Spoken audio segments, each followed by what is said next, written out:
Moscow, May 19, 1980.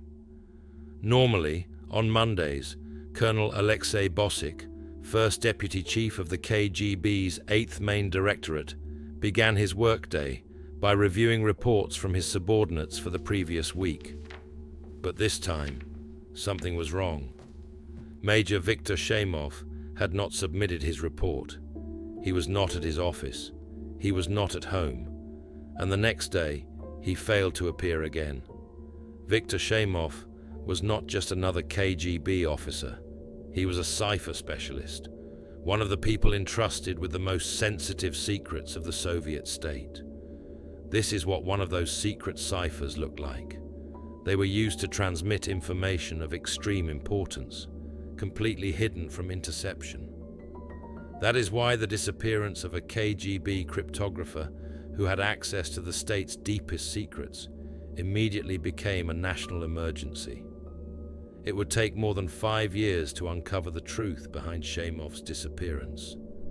And only then did investigators understand how this spy story was connected to something seemingly unrelated: a precious blue sapphire. The gemstone had been specially engineered. Hidden inside it was a covert device worth more than $20 million. At the time, Moscow was full of mysteries: unidentified bodies, missing persons, unexplained incidents. As Sheymov later said, "I did nothing that could make anyone suspect I was a spy." During one of his meetings, he was shown a message from the President of the United States. On a purely human level, it sent chills down the spine. Moscow, May 16, 1980, 8 p.m. The KGB received a report from the US Embassy. A so-called fan-out departure had begun. This was a clear sign that the CIA station in Moscow was conducting a major covert operation. All KGB surveillance teams monitoring American diplomats were immediately placed on high alert. The tactic was well known. One embassy vehicle after another, sometimes up to 10 cars, would leave the embassy, roam through different parts of Moscow, return to the building on Novinsky Boulevard, and then head back out again. This placed enormous strain on KGB surveillance units. While they struggled to keep all participants under observation, somewhere in a quiet alley, one of the CIA officers could meet an agent, or plant a dead drop containing espionage equipment. That night, embassy vehicles drove around Moscow for more than 3 hours. Only many years later did it become clear that these events were directly connected to the disappearance of Viktor Sheymov. Photographs of Sheymov, his wife, and his young daughter were distributed to police departments, traffic checkpoints, and border posts. Every KGB division was briefed. The family vanished without a trace. 5 years later, people still remembered the child. On a purely human level, it was impossible to remain indifferent. The 8th Main Directorate of the KGB was responsible for securing encrypted communication channels. All other KGB departments relied on its services, and Sheymov was far from an ordinary employee. In his hands were the encryption keys protecting Soviet secrets across the globe. One theory emerged immediately. The Summer Olympic Games were just over a month away, the first Olympics ever held in a socialist country. The Soviet Union could not afford humiliation. New stadiums had been built, hotels opened, Olympic symbols filled the city. But behind the scenes, preparations were far more serious. More than 15,000 officers from the Ministry of Internal Affairs and the KGB, including personnel brought in from other cities and republics, were deployed to ensure security. After the Soviet invasion of Afghanistan in 1979, the United States called for a boycott of the Games. More than 60 countries joined. the KGB did not rule out the possibility of major provocations by Western intelligence services during the Olympics. As a result, embassy staff were placed under near constant surveillance. Under such intense control, abducting a KGB officer along with his family in Moscow would have been madness. It would have completely exposed the CIA station. No intelligence service operating under diplomatic cover in Moscow would risk such an operation. Border service reports were checked in detail. During the period of Sheymov's disappearance, not a single foreign diplomat left the USSR. That ruled out the possibility that the family had been smuggled out in a diplomatic vehicle. An American military transport aircraft carrying diplomatic cargo did depart that evening. But no unauthorized passengers were found on board, and the pilots passed passport control. The KGB abandoned the kidnapping theory. The remaining possibility was the most disturbing of all: defection. At first, there were no clear signs, no warnings, no intelligence indicators. The KGB activated its entire agent network, and soon a result emerged. A warrant officer at a checkpoint on the Soviet-Finnish border recognized Sheymov from photographs. According to him, Sheymov and his family had passed through passport control. Had Major Viktor Sheymov defected to Finland? By the age of 34, Viktor Sheymov had already become the head of one of the key departments of the KGB's 8th Main Directorate. He was responsible for secure communications with KGB foreign residencies.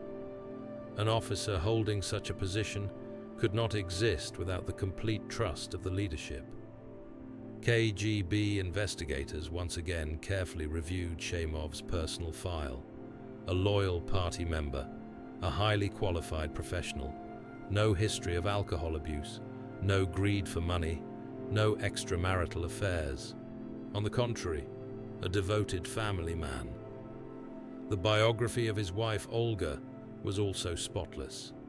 She was originally from Leningrad and worked at the Polytechnic Museum. There seemed to be no grounds to suspect betrayal. But what about the report that the family had crossed the Soviet-Finnish border? The border guard who claimed to recognize Sheymov from photographs was summoned to Moscow. There, he suddenly confessed. He had made the story up, hoping to receive a reward during a business trip. The Sheymov family was officially placed on the All-Union Wanted list. Langley, Virginia, CIA headquarters. In the late 1970s, CIA analysts studied satellite imagery and intelligence reports and came to a striking conclusion. Southwest of Moscow, construction had begun on a secret communications line. It was intended to connect the Soviet Ministry of Defense with classified facilities near the town of Troitsk. The CIA launched an operation codenamed Tau, translated from English as the billiard ball. The objective was to gain access to Soviet underground telephone cables running from the Ministry of Defense in Moscow to the restricted facility in Troitsk. Troitsk housed secret research institutes developing new weapon systems. Information flowing from there to Moscow was priceless to US intelligence. To accomplish this, the CIA built a custom listening device costing more than $20 million. It was designed to be installed inside a Soviet telephone cable vault, where it could tap into a highly classified communications line in the Moscow region. CIA operatives trained for the operation on a specially constructed replica of a Soviet engineering access shaft. They even warned us that snakes sometimes crawl into those wells. I thought it was a joke, until I looked inside and saw the head of a small snake. The good news was that there aren't many snakes that far north. The bad news? All of them are venomous. In August 1980, 2 employees of the US Embassy in Moscow reached the communications vault and installed the listening device. The exact coordinates had been provided by a CIA asset in Moscow with the code name Sapphire. But what did this operation have to do with the missing KGB cryptographer? Moscow, December 1980. The intensive search for Major Viktor Sheymov and his family had been underway for 7 months. Along the way, investigators solved several unrelated crimes, many long-standing cold cases. But Sheymov remained unfound. Then, another incident shook the KGB to its core. On December 27, 1980, residents of a village near Moscow discovered a severely beaten man lying near a fence. He died without regaining consciousness. There was no money and no identification on him. But inside the inner pocket of his jacket was a medical leave slip bearing the stamp of a KGB clinic.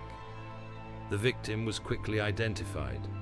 It was Major Vyacheslav Afanasyev. Like Sheymov, Afanasyev was an officer of the 8th Main Directorate of the KGB. 2 major emergencies involving cryptography specialists within 7 months. This coincidence caused serious alarm. A special KGB investigative team joined the case. The perpetrators were eventually found. Officers from the Moscow police unit stationed at Shtanovskaya metro station. They targeted intoxicated passengers, whom they cynically called carp. That is how they treated Afanasyev as well. On December 26th, after celebrating his birthday with friends, Major Afanasyev was returning home by metro. He was attacked, beaten, and robbed. When he threatened his attackers with serious consequences, they realized he was a KGB officer. To cover up the crime, the policemen beat him unconscious, drove him out of the city, and delivered fatal blows. Later, a feature film would depict this investigation as an action thriller. In reality, many details were exaggerated, but the case had enormous consequences. The KGB used the incident to expose systemic corruption within the Ministry of Internal Affairs. An internal investigation revealed widespread abuse of power among Moscow police officers. More than 300 employees were dismissed. After Yuri Andropov came to power in November 1982, a massive purge began within the Ministry of Internal Affairs. Its head, Nikolai Shelokov, was removed from office. The murder of Afanasyev became a grim symbol of that process. During interrogations, one of the accused criminals suddenly recalled that they had once killed some family. Investigators briefly concluded that it might have been the Sheymov family. KGB investigator Anatoly Zhuchkov interrogated the suspects. 3 of the men confessed that they had supposedly murdered the Sheymovs in May 1980 during a robbery and pointed to a burial site near the Moscow Canal. An entire regiment of soldiers was deployed to search the area. Bones were found, and superiors were quickly informed that the case had been solved. But forensic experts delivered a different conclusion. The bones belonged to a moose, likely buried by poachers. Soon after, the suspects admitted they had never even heard of Sheymov. Facing execution for Afanasyev's murder, they were simply stalling. The investigation reached a dead end. A year later, the case of the missing cryptographer was officially closed. The Sheymov family was declared dead at the hands of unknown criminals. They had, as the old Russian word puts it, vanished. What actually happened to Viktor Sheymov would become known only years later. Summer 1982. By that time, CIA operatives had already entered the communications vault between the Soviet Ministry of Defense and the Troitsk facility several times. The installed device reliably recorded data traffic. Roughly once every 6 months, CIA teams carried out maintenance operations. Under intense surveillance, every visit to the vault risked total failure. My wife and I were assigned to remove the recording device on a Saturday, one CIA officer recalled. It sounded simple, but preparation took months.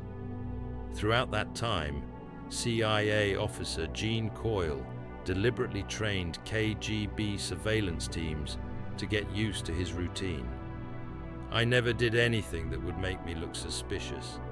It takes real talent to be a successful CIA officer in Moscow. On Saturdays, he and his wife followed the same schedule, until one day they broke the pattern, skillfully evaded surveillance, and headed to the communications vault. As soon as we sat down near the entrance, a young Russian couple appeared, walking toward us hand in hand. So we had no choice but to sit there and kiss for 2 or 3 minutes. These are the kinds of things I did for my country. The new cassette tapes containing classified recordings were sent to the United States via diplomatic pouch. Their decryption involved the same CIA secret asset known by the code name Sapphire. Previously, he had worked in Moscow. Now, he was already in America. He had an exceptional understanding of the nuances of Soviet encryption systems, and not by coincidence. Sapphire was in fact the KGB cryptography department chief who had disappeared without a trace 2 years earlier. But when did he begin cooperating with the CIA? And how did he manage to escape the Soviet Union together with his family? Neon advertising, stores overflowing with goods, cars of every brand imaginable, the thunder of jazz and rock and roll. The Western lifestyle made a powerful impression on Soviet citizens who found themselves abroad. In the 1970s, when people traveled outside the USSR, some, as they later admitted, simply lost their heads, especially from the abundance of food, clothing, and consumer goods. During his service in the KGB, Viktor Sheymov also traveled abroad. As the former major later told American journalists, one day he was walking past the display windows of Western brand stores when he suddenly realized he wanted to live in the West. The life of Soviet intelligence officers abroad was far from enviable. When they went into the city, they were usually escorted. They spent most of their time inside the embassy. The same restrictions applied to their families. Sheymov made his final decision to defect in the summer of 1979 while vacationing on the Black Sea. He shared his plan with his wife, Olga. Intuitively, many believe she played a significant role in his decision. In her, he found emotional support, trust, and reassurance. The cryptographer decided to establish contact with the Americans. Later, he would repeatedly describe this episode in interviews, and if one believes his account, even James Bond might have admired his ingenuity. In the fall of that same year, Sheymov was sent on a business trip to Warsaw. At the height of a public event, he complained to the KGB escort officer about sudden illness. The officer escorted him to a restroom and waited outside. Sheymov climbed out through a window, took a taxi to the US Embassy, made contact, and then returned the same way, climbing back through the restroom window. The entire operation took 40 minutes. The escort officer suspected nothing. "It sounds like Hollywood, not real intelligence work," one former officer later remarked. Even so, Sheymov did manage to establish contact with the CIA. His subsequent meetings with American handlers took place in Moscow. The largest open-air swimming pool in Europe, the Moscow Pool, operated year-round in the Soviet capital.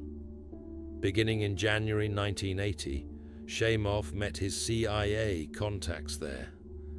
They swam in neighboring lanes and conducted their conversations discreetly in the water.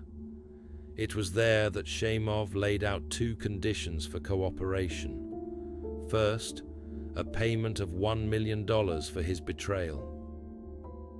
For a Soviet citizen, $1 million seemed like the ultimate dream, enough for an entire lifetime. Second, immediate evacuation from the USSR.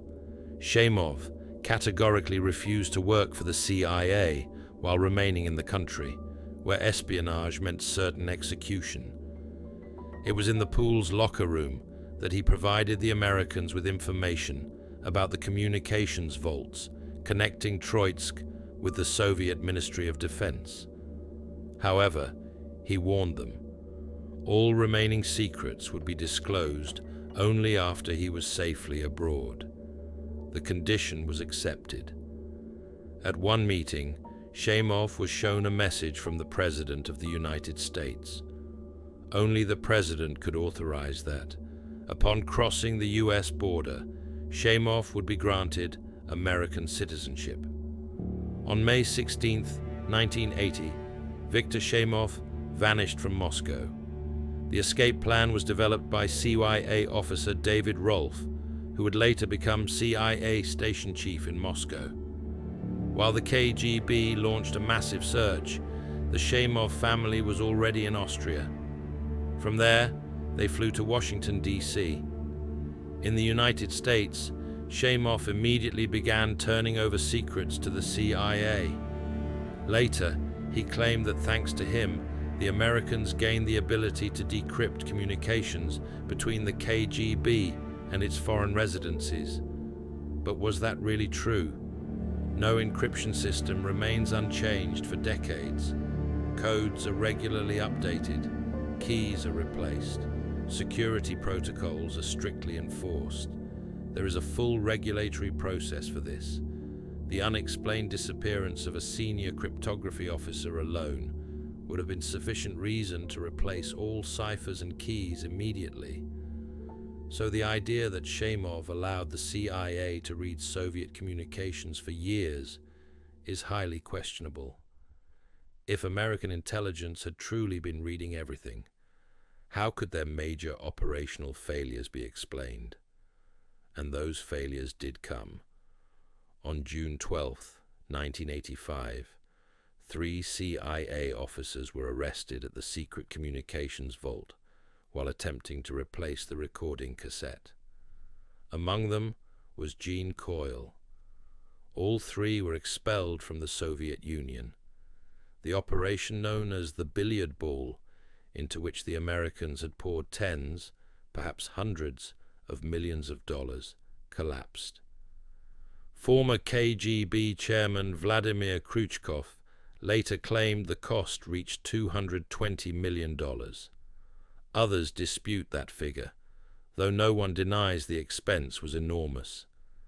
The CIA officially concluded that the failure was due to operational mistakes made by its officers in Moscow. But the real reason was different. In intelligence wars, adversaries do not always, or immediately, realize when they have been defeated. For years, Moscow did not suspect that Viktor Sheymov had defected. And in the 1980s, the Americans did not realize that Soviet intelligence had delivered a series of devastating counterintelligence blows. In 1984, the KGB recruited Edward Lee Howard. In 1985, Aldrich Ames. Later, Robert Hanssen. All 3 held senior positions in the CIA and FBI. A torrent of top-secret information began flowing into Moscow. That was when the Soviet intelligence services learned about Operation Billiard Ball, and that former KGB Major Viktor Sheymov was living and working in the United States under the name Dick Shepard. By a twist of fate, the KGB recruited Robert Hanssen was appointed as Sheymov's CIA handler during his early years in the United States. Over time, they even became friends. When Robert Hansen's connection to Moscow was finally exposed in 2001, the defector was deeply shaken. "My jaw literally dropped," Sheymov later told journalists. Apparently, it was Hansen who provided Moscow with the first concrete information about when and how the former KGB major had escaped with his family. Moscow, May 16, 1980. Viktor Sheymov, his wife, and their daughter leave their apartment, telling relatives they are spending the weekend at friend's country house. In reality, they board a train.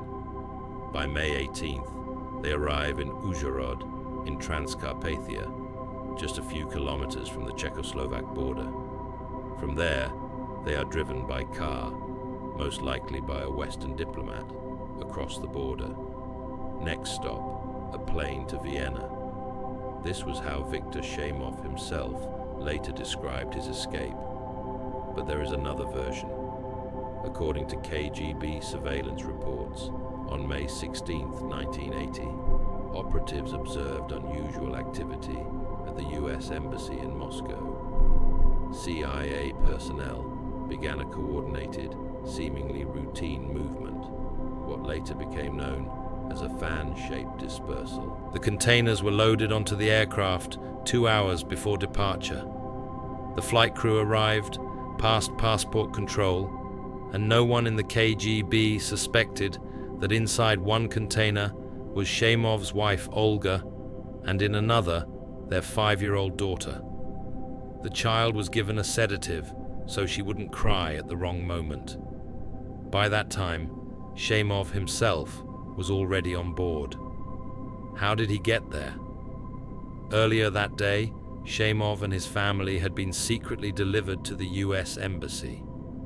The major was carefully disguised as an American pilot. Wearing a flight uniform, the spy presented identification to Soviet border guards and boarded the aircraft without obstruction. Many believe this version to be the most realistic. Sheymov was smuggled out of Moscow in disguise as a member of the American flight crew.